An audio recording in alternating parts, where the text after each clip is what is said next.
Hi, I'm Greg Aronowitz, and this is BarnyardFX. Welcome to another episode of What's in My Barn.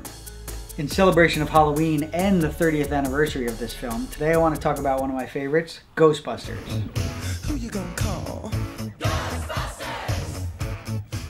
As you know, I've been collecting art from throughout Hollywood history, and the Ghostbusters franchise is one of my largest collections.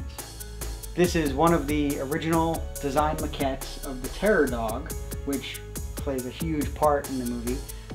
It is not the final version, but it was definitely along the way. And what I love the most about this piece is you can see where the design is going and that it's not quite there, but there's a sketch that somebody did that is pretty much 100% the final version. So I always imagine that this piece was in a meeting and the director and the designers were standing there and somebody drew out what they thought the next step should be, and that's what brought us to the Terror Dog that we know and love today. A very important part of the filmmaking process, especially when it comes to special effects, is storyboarding.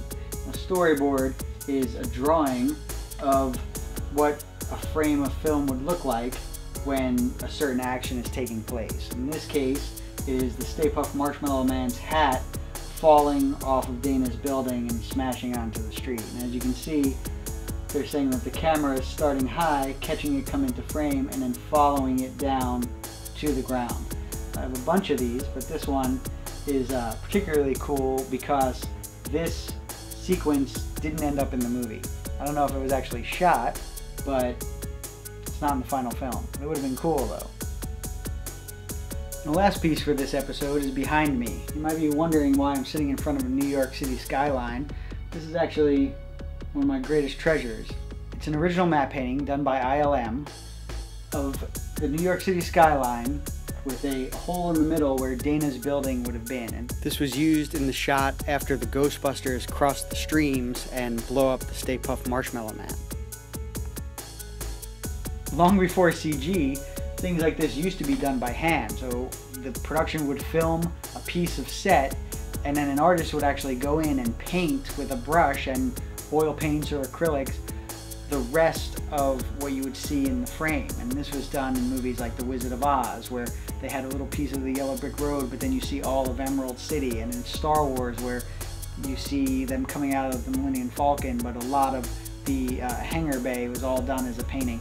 They were usually done either on glass so that they can shoot through the open space, or like this one on masonite, and they would just put black where they wanted to put the film element. The painting would be filmed on 35mm film and then run through an optical printer so that there would be an empty space in the negative.